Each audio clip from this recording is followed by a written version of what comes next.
Hey everyone, I'm Jen and welcome to my channel. If you are new here, welcome. If you are returning, remember you are loved. I am a woman in long-term recovery. I'm also a CARC, a SERPA, a rape crisis counselor, a Narcan trainer. I'm the founder of Supplies for Life and a whole bunch of other amazing things that I've managed to accomplish during my sobriety. If you look in my description box down below, you will find videos that I've done, things I've been involved with, more stuff about me, all that. So, today's video, I'm not even really sure where to start. I've gone back and forth in my head. I don't even know how many times. I wasn't going to do this video. I was going to fully leave YouTube. I didn't really want to fully leave YouTube.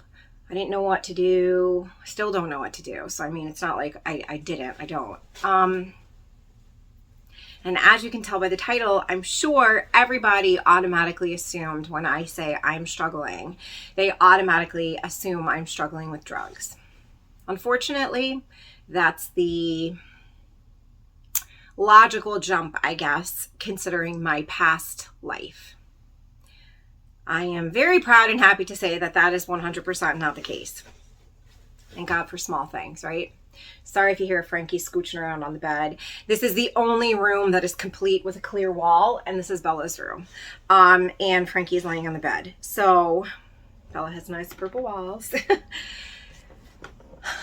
I'm avoiding talking about this, obviously. So I'm struggling with my mental health. I'm struggling with where I am in life. I don't want to cry already. I'm just having a really difficult time. And I don't know why. Well, I mean, I guess part of me does. So lots of things have happened. Lots of amazing things, lots of not so amazing things, lots of things. And you guys have been there for most of this journey, and you guys are like home for me. So I feel like in order for me to fully comprehend this, sometimes I have to come on here and talk to you guys the same way sometimes you guys have to message me and talk to me. But unfortunately, people in my local area, not all, but some, and the shitty part is, it's people that are either related or have some sort of way to be related to my husband and I that are trying to use the struggles and things that we're going through in life against us. Perfect strangers. And I think this is the part that hurts me the most. Perfect strangers are offering kindness to us when our own family isn't. So I guess where this really starts is, obviously, the BS that I went through a couple weeks ago. If you watched my lives, Jared and I both did with his brother, my brother-in-law, and that's since been resolved and things have been fine and whatever the case may be. And that's really important to me because my husband loves his brother, and I want him to have that, right? We have very small amount of family. So that was a blessing in disguise because it worked itself out, right? I've taken a semi-leave of absence from Supplies for Life because I'm just burnt out. And I feel like I'm failing people because of that, because I know I am. This is hard work, I watch people die. And it doesn't leave me unscarred, and it's re-traumatizing and all that, and it hurts my heart to watch people try so hard and still not be able to win against their disease.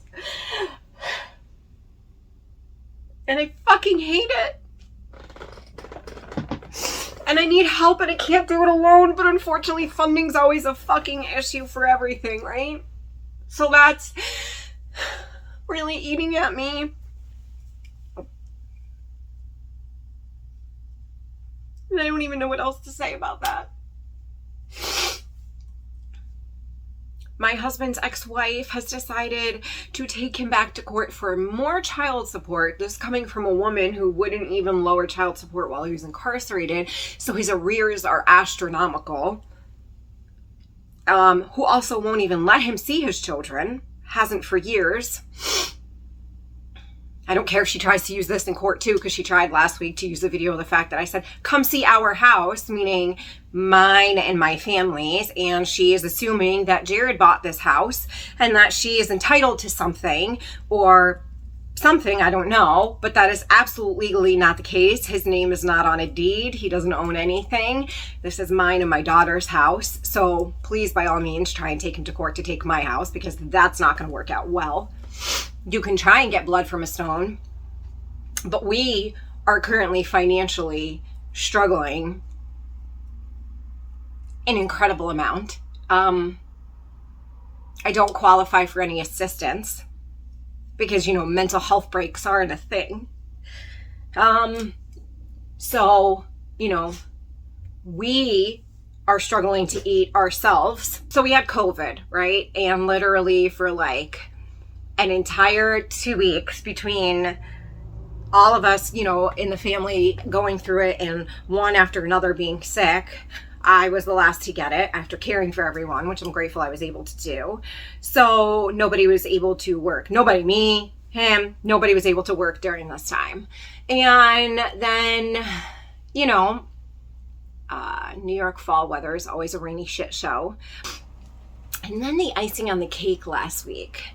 You know, while I'm literally going through a life change, trying to figure out where I want to go in life, what path or avenue do I think I want to go down next, personally, professionally, for my career, my family, my life, my daughter is struggling, and she won't tell me. I don't know if she even knows why yet herself, but she does not want to visit her grandparents with the same tenacity she was in the beginning and the same amount of time. She has a life now and friends and animals and activities, and she's enjoying her life, and she wants to visit her grandparents as grandparents.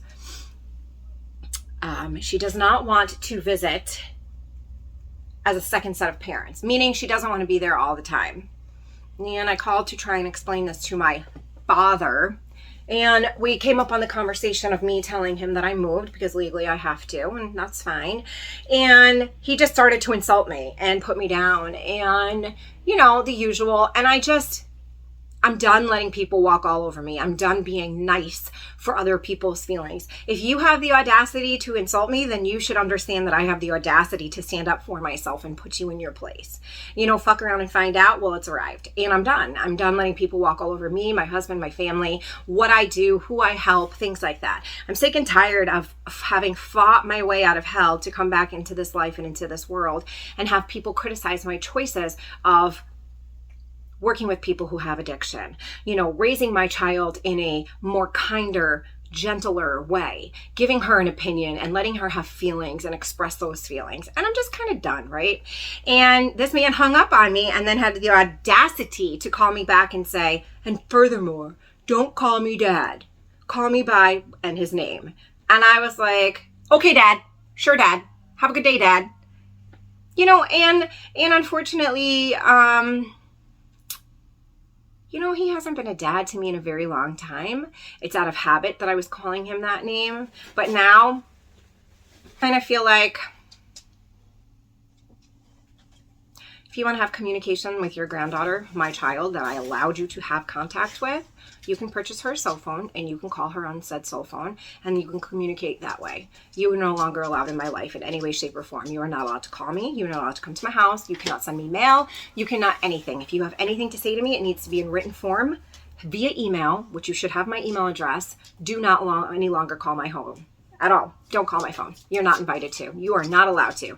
That privilege has been revoked. That door, that book, that chapter is done. We are no longer anything. So there's that. But you know, as much as I like to just keep it moving and not think about things like this, at the end of the day, I am a human being and these things affect my mental health. And I'm struggling with that. I'm falling into a pattern of being unsure about decisions I'm making.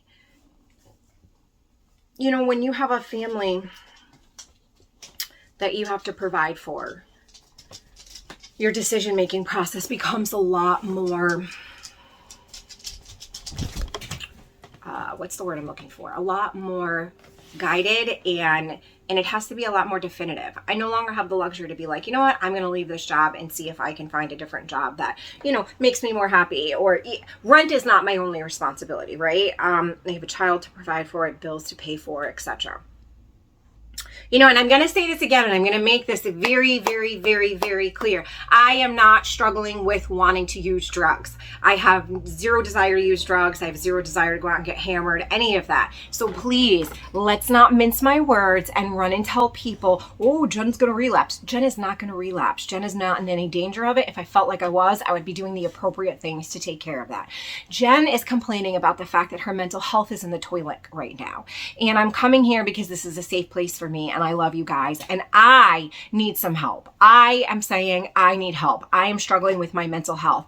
I am struggling with being overwhelmed and having anxiety and being depressed. And this time of the year, it's gray out where we live. And I'm in a constant state of grayness and darkness and rain. And I'm at a very pivotal point in my life. Do I let go of the program that I created and grew and made and helped flourish and love and move on to a different chapter?